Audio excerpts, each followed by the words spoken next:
I can confirm per source, Gavin Griffiths has entered the transfer portal for Rutgers basketball. I tweeted the news right away earlier this afternoon. This is my rapid reaction to Gavin Griffiths becoming the sixth scholarship player for Rutgers basketball to enter the portal this offseason.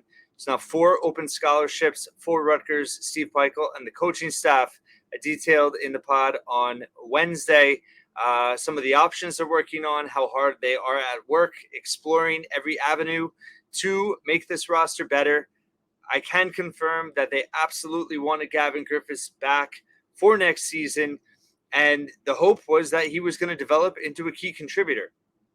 And what happened? So I think a few things in terms of Gavin Griffiths, former top 50 recruit, former 4-star recruit, went through a lot of adversity as a freshman.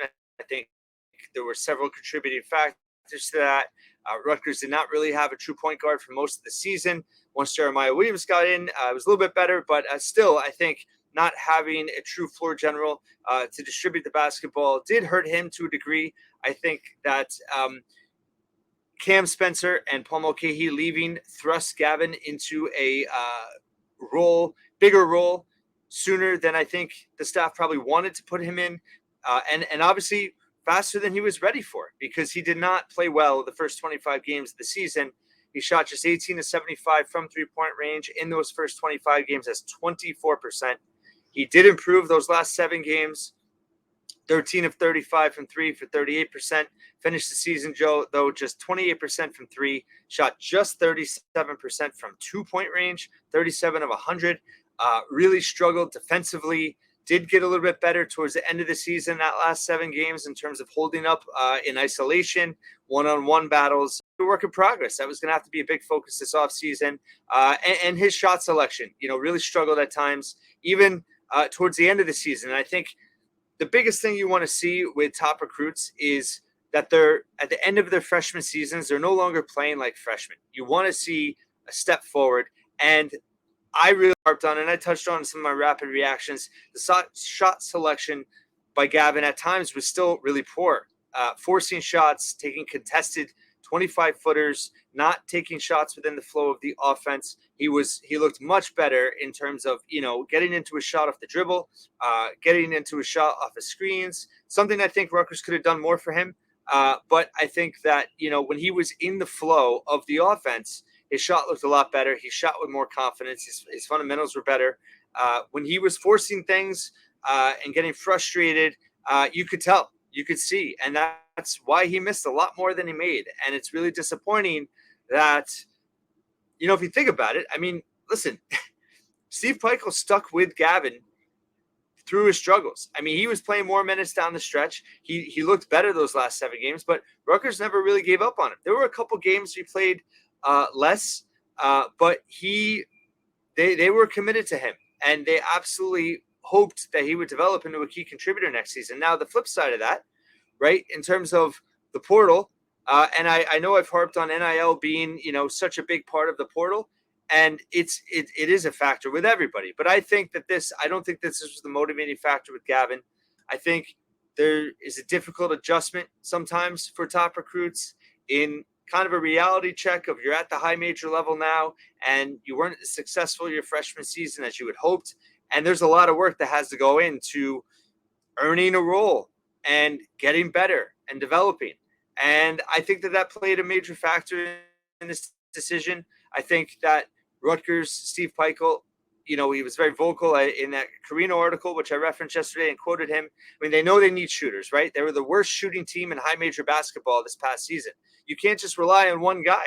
And honestly, as much as you hope that Gavin develops, he did not show enough as a freshman that Rutgers can fairly count on him as a big-time contributor for his sophomore season. Now, obviously, Dylan Harper, Ace Bailey coming in. It's going to open up the offense. That to me is just as disappointing as anything else. He was going to get better looks next season. He was tailor-made for having those 2 guys around, 2 future pros, 2 future NBA draft lottery projections. It was going to make the offense a lot better just by them being on the floor. And he was going to be a big benefactor of that. I really believe that. So it's disappointing, but Rutgers has to go out and get more shooters. They have to add talent to the roster. Steve Peichel owes it to himself. He owes it to his team. He owes it to the program. He owes it to the fan base to go out and get as many shooters as you can, because this offense has to be drastically better next season for them to have reached their potential as a team based on the talent they already have either on the roster or coming into the program. Just in terms of not having a guaranteed role and needing to compete on your own team and not having anything guaranteed. I mean, that's life. And the portal, as much as it's an opportunity for players, it's an opportunity for coaches and teams too to better your team. And you have to go out there and find ways to improve your roster. And I think, unfortunately, that being a top recruit, that was an adjustment for Gavin, and I think he fought through a lot of adversity. As I said, some of it was, based on the situation he had to deal with a lack of point guard, being thrust into a bigger role faster than he was ready for. But at the same time, Steve Peichel and the staff stuck with him. I mean, he was getting big minutes down the stretch, and Rutgers was losing. They showed a clear investment in him, and they absolutely were committed to him in his long-term development. And I think it's just, people want to scream and get upset. Now there's 6 transfers, 6 players in the portal. You lose a top 50 recruit that, you could have developed, but everything's a 1-year commitment at this point. Everything's a 1-year deal. You hope that when new recruits come in that they're going to stay for a long period of time, but it's just not the case anymore. The Geo Bakers, Ron Harper, in 4 years. Cliff gave them, he's going to graduate. And yeah, it stinks he's going to play somewhere else next year. I think he's going to portal somewhere. At the same time, he gave him 4 years. No COVID year. Watt Mag, Cliff Amori, and Paul Mulcahy finished their careers at Rutgers, and it's a completely different narrative. So at the same time, Gavin Griffiths, I know fans are upset because he has a quote in Jerry Carino's article from December 2022 that he would never entertain leaving. He would never transfer. And you know what? If you want to beat up a 19-year-old kid for saying that, 16 months ago, go ahead. But I don't think it's fair. Listen, it's a life experience. It just shows there's no guarantees in life, and things change. And he fought through a ton of adversity, and he thinks it's best for him to leave. It's disappointing. If you want to indict the staff, if you want to, flame the kid because he said something in a quote, I know part of the confusion is that it got, and this is part of what I was saying with misinformation, was out there that he issued a statement this week saying that. It's not true. It's a 16-month-old quote. So things change, situations change. Gavin Griffiths wants to leave. He leaves. Honestly, it's an opportunity for Rutgers to bring in a proven shooter, an experienced guard, someone that they can, count on production-wise from past history. And it's going to make this team better. So there was real hope that Gavin could develop. I thought he could develop. I think he could be a big-time player for this program. But there was enough in this past season that you couldn't count on him for next season to hit the ground running and be a top, even a starter for this team. You just couldn't. So the staff has to do what's best for the program. And now they have an opportunity to find another shooter, another big-time contributor for next season. And, it's just the state of college basketball. Until the rules change, until there's transfer limitations, until there's contracts with NIL, until there's major changes, this is the reality. Hate it or not, but college basketball, everything's going to change. Everything's fluid, right? There are no guarantees. Nothing should surprise you. I've said this all offseason. Nothing surprises me anymore.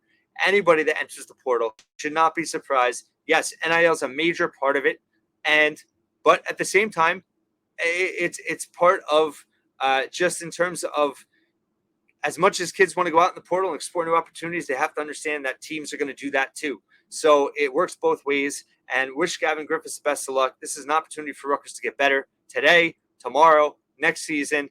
The staff is out there working hard, and this just gives them another slot now. So you have 4 open spots.